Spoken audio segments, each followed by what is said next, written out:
Welcome again to AIMS institute. आज friends हम लोग इस लेक्चर में स्वैपिंग का प्रोग्राम एक्सप्लेन करके देखेंगे। Okay, so what is swapping?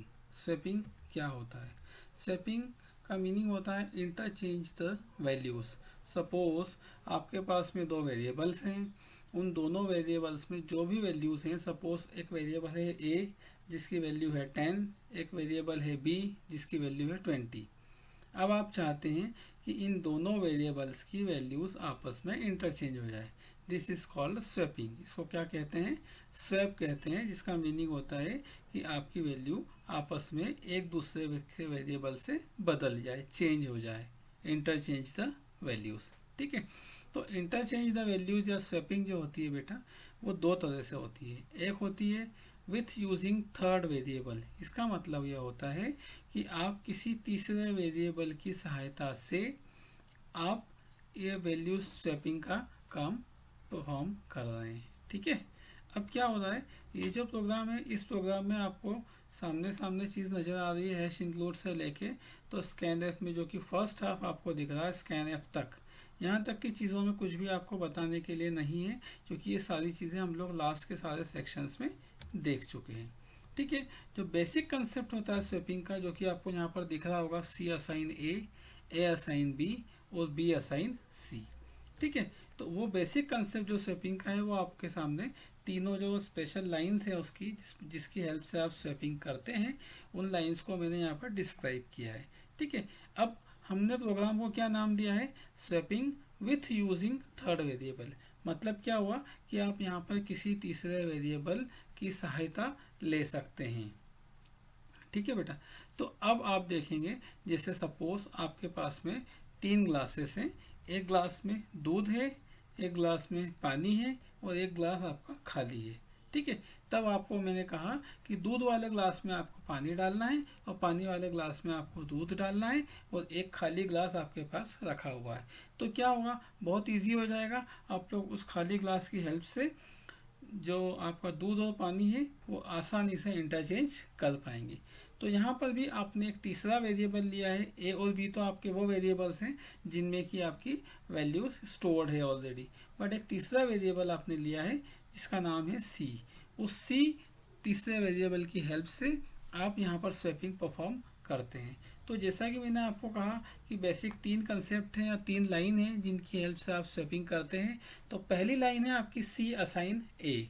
अब आप क्या करेंगे कि सी असाइन ए का मीनिंग क्या होता है कि the value of a is assigned into c. Meaning क्या हुआ कि ए की जो वैल्यू है वो आप सी में असाइन कर रहे हैं। मैंने लास्ट में एग्जांपल दिया है, सपोज ए असाइन 10, मतलब ए की वैल्यू 10 है, बी असाइन 20 एज अर्लियर, जैसा कि हम लोगों ने बात किया है। After this step the value of c is 10 and a is also 10। अब आप क्या करेंगे कि जो ए की वैल्यू है उस ए की वैल्यू को आप सी में कॉपी कर देंगे। ठीक है, तो इसके बाद में, इस स्टेप के बाद में आपकी सी की वैल्यू 10 हो जाएगी और ए की तो 10 रहेगी सही। ठीक है, फिर नेक्स्ट स्टेप में हम लोग क्या कर रहे हैं, ए असाइन बी। इसका मीनिंग क्या हुआ, the value of B is assigned into ए।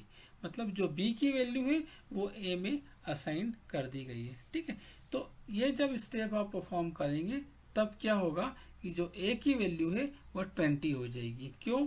क्योंकि बी की वैल्यू क्या थी बेटा, 20 थी। उसी हिसाब से यहाँ पर बी की जो वैल्यू थी 20, वो कहाँ पर असाइन हो गई है, ए में। इसलिए ए की नई वैल्यू क्या हो गई है, 20। सॉरी, थर्ड लाइन है b assign c. The value of c is assign into b. क्या मीनिंग हुआ इसका कि जो सी की वैल्यू है वो बी में असाइन हो गई है।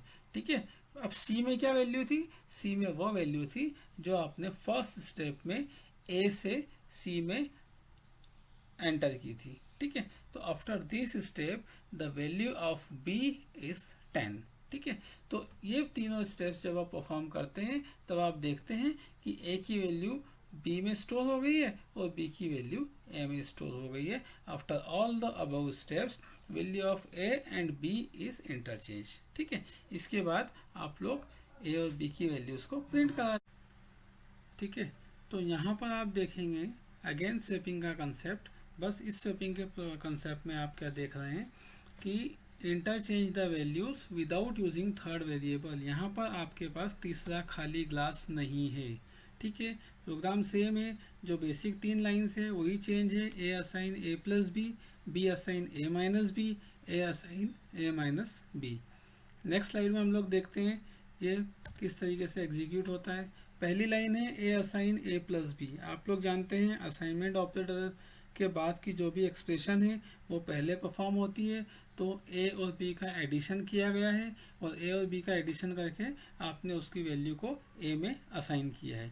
एग्जाम्पल देखें आप लोग, ए की वैल्यू सपोज 10 है, बी की वैल्यू सपोज 20 है, तब आप क्या करेंगे, ऐड करेंगे ए और बी को और जो रिजल्ट आएगा वो ए में असाइन करेंगे। मतलब 10 और 20 को आपने प्लस किया और उसे जो भी आउटपुट आता है 30, उस आउटपुट को आपने ए में असाइन किया। तो इस स्टेप के बाद ए की जो नई वैल्यू है वो क्या हो जाती है 30 और बी की वैल्यू तो 20 ही है, उसमें कोई चेंज नहीं आया है। नेक्स्ट लाइन में आप लोग देखेंगे ए माइनस बी, मतलब आपको बी को माइनस करना है ए में से। अब ए की नई वैल्यू क्या है 30 और बी की वैल्यू है 20, तब आप परफॉर्म करेंगे 30 माइनस 20, आपका आउटपुट आता है 10। उस 10 को आप बी में असाइन कर देते हैं। तो इस स्टेप के बाद ए की वैल्यू तो 30 ही रहेगी और बी की नई वैल्यू क्या हो जाती है 10। क्योंकि थर्ड स्टेप सेम है again a minus b, but अब वैल्यू यहाँ पर चेंज हो जाती है। ए की वैल्यू 30 है और बी की वैल्यू 10 है। जब आप 30 माइनस 10 करते हैं तब आपका आउटपुट आता है 20 और वह 20 आपका कहाँ चले जाता है ए में। तो जहाँ पर इनिशियली आप लोग देखेंगे कि ए की वैल्यू 10 और बी की वैल्यू 20 थी, अब ये तीनों स्टेप्स परफॉर्म करने के बाद आपकी वैल्यूज इंटरचेंज हो गई है। Okay, thank you. ओके, तो हम लोग यहाँ पर प्रैक्टिकली उस प्रोग्राम को बनाकर देखते हैं। अब आप लोग देखिए कि जैसे ही आपके सामने एडिटर आता है, मैंने आपको कमेंट लाइन के बारे में पहले भी बताया है, आप यहाँ पर कमेंट लाइन डालकर यहाँ प्रोग्राम का नाम भी लिख सकते हैं, swap using third variable. Okay, आपका प्रोग्राम आप लोग स्टार्ट करेंगे। आप लोग अच्छे से जानते हैं हम लोग प्रोग्राम कहाँ से स्टार्ट करते हैं, #include stdio.h #include conio.h, दोनों हेडर फाइल आप लोग यूज़ करेंगे। देन मेन फंक्शन आपने यूज़ किया, स्टार्ट की मेन फंक्शन की बॉडी आप लोग अच्छे से जानते हैं। जिन स्टूडेंट्स को नहीं पता है वो लोग प्रीवियस वीडियो देखें, उसमें एक एक चीज़, एक एक लाइन, एक एक डॉट, सबका मीनिंग क्लियर किया है मैंने कि हम लोग ये क्यों लिखते हैं और इसका क्या मीनिंग होता है। यहाँ पर हम लोग वेरिएबल डिक्लेयर कर रहे हैं ए, बी और सी। उसके बाद आप लोग यूज़ कर रहे हैं CLR SCR फंक्शन, जो कि आउटपुट स्क्रीन को क्लियर करने के लिए यूज़ होता है। उसके बाद आप यहाँ पर यूज़र से 2 वैल्यूज़ की डिमांड कर रहे हैं, एंटर 2 वैल्यूज़। देन आपको दोनों वैल्यूज़ को एक्सेप्ट करना है, तब आप क्या यूज़ करते हैं, दोनों वेरिएबल आपके इंटीजर है इसलिए आप फॉर्मेट स्पेसिफायर यूज़ कर रहे हैं, %d, एड्रेस ऑफ ए और एड्रेस ऑफ बी। आप लोग अच्छे से जानते हैं इसका मीनिंग। अब उसके बाद में जैसा कि हम लोगों ने स्वैपिंग के 3 बेसिक इंपॉर्टेंट लाइंस देखी थी, C assign a, then A assign b, then B assign C। ठीक है, ये स्वैपिंग की 3 इंपॉर्टेंट लाइंस है जिससे आपका स्वैपिंग का प्रोग्राम परफॉर्म होता है। अब उसके बाद में आपकी वैल्यूज जब इंटरचेंज हो गई है तब आप यहाँ पर प्रिंट एफ की हेल्प से ए और बी की वैल्यूज प्रिंट करा सकते हैं। A equals to %d and B equals to %d। आप लोग जानते हैं यहाँ पर मुझे कॉमन ऑपरेटर लगाने के बाद ए और बी लिखता हूँ तो फर्स्ट वाले %d को रिप्लेस करेगी ए की वैल्यू, सेकेंड वाले % को रिप्लेस करेगी बी की वैल्यू। यहाँ पर गेट ch एज यूजुअल। उसके बाद में आप प्रोग्राम को रन करेंगे। जब आप प्रोग्राम को रन करेंगे तब आपके सामने यहाँ पर एक आउटपुट आ रहा है, आउटपुट स्क्रीन पे लिखा हुआ आ रहा है एंटर 2 वैल्यूज़। आपने एंटर 2 वैल्यूज़ में एंटर किया है 3 और 6। इसका क्या मीनिंग हुआ कि ए की वैल्यू है 3 और बी की वैल्यू है 6। ओके, तो आपके सामने ए की वैल्यू है 6 और बी की वैल्यू है 3, मतलब दोनों की वैल्यूज़ यहाँ पर इंटरचेंज हो गई है।